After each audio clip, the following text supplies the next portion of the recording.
عزیز دوستو السلام علیکم۔ آپ دیکھ رہے ہیں چینل اردو ادب لیکچرز، اور آج ہم اردو کے ممتاز خاکہ نگار مرزا فرحت اللہ بیگ کی خاکہ نگاری کے حوالے سے بات چیت کریں گے۔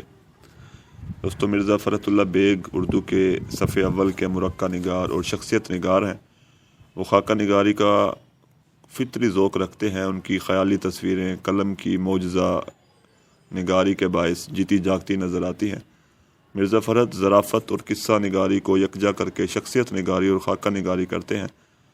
ان کا مشہور خاکہ نذیر احمد کی کہانی کچھ میری زبانی 1927 میں شائع ہوا۔ دوسرا مشہور خاکہ دلی کا یادگار مشاعرہ تھا۔ نذیر احمد کی کہانی اردو کا پہلا مکمل اور کامیاب خاکہ ہے۔ فرحت اللہ بیگ کی تصاویر میں حرکت بھی ہے اور حرارت بھی۔ وہ گمنام شخصیتوں کا خاکہ لکھ کر اسے جیتا جاگتا کر دیتے ہیں۔ نذیر احمد کی کہانی میں انوکھے انداز میں داستان حیات بیان کی گئی ہے۔ یہ داستان بڑی حقیقی اور دلچسپ ہے۔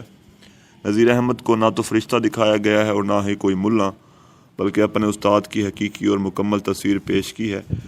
دیباچے میں لکھتے ہیں، اب جو کچھ کانوں سے سنا اور آنکھوں سے دیکھا ہے وہی لکھوں گا اور بے دھڑک لکھوں گا، خواہ کوئی برا مانے یا بھلا۔ جہاں مولوی صاحب کی خوبیاں دکھاؤں گا وہاں ان کی کمزوریوں کو بھی ظاہر کروں گا۔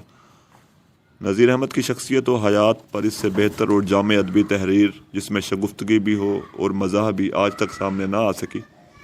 مولوی نذیر احمد کی چند بشری کمزوریوں کو بھی نمایاں کیا گیا ہے۔ مثلا لکھتے ہیں، میں نے کہا مولوی صاحب لوگ کیا کہیں گے کہ مولوی ہو کر سود لیتے ہیں، اور لیتے ہیں کس سے؟ اپنے شاگردوں سے۔ کہنے لگے اس کی پرواہ نہ کرو، جب مجھ پر کفر کا فتویٰ لگ چکا ہے تو اب مجھے ڈر ہی کیا ہے۔ نذیر احمد کے خاکوں میں شگفتگی بھی ہے اور شوخی بھی ہے، جو کہ ان کے خاکوں میں نمایاں ہے۔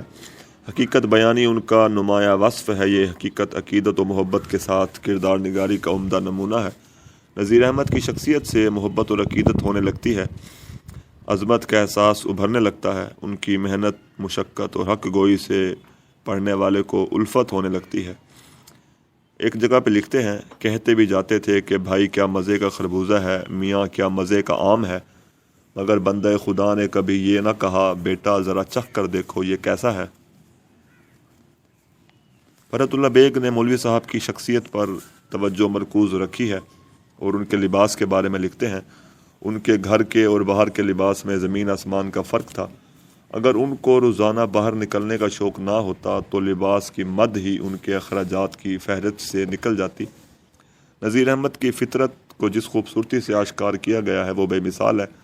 مرزا صاحب واقعات کو مین و ان بیان کرتے ہیں، اور ایک جگہ پہ لکھتے ہیں، وقت بے وقت کے لیے 2 انگریزی جوڑے لگا رکھے تھے جن پر میری یاد میں پالش ہونے کی کبھی نوبت نہ آئی۔ نذیر احمد اپنی ذات میں یکتا تھے، ایک انجمن تھے۔ ان کے علم و فضل، بود و باش، مروت و تواضع اور میل ملاپ کے بیان سے اہل دہلی کے کردار پر روشنی پڑتی ہے۔ مرزا فرحت اللہ بیگ لکھتے ہیں، خوش خوراک تھے، مزے لے لے کر کھاتے تھے، ناشتے میں 2 نیم برشت انڈے ضرور ہوتے تھے، میوے کا بڑا شوق تھا، ناشتے اور کھانے کے ساتھ میوے کا ہونا لازم تھا۔ فرحت اللہ بیگ جدت کے قائل ہیں، بے باکی اور شوخی سے لکھتے ہیں، اور نذیر احمد کے خاکے سے ان کی شخصیت کے مختلف پہلو ابھرتے ہیں۔ شخصیت کے تضادات کو بھی وہ واضح کرتے ہیں اور ان کے بخل اور ان کی سود خوری کی عادت کا برملا اظہار کرتے ہیں۔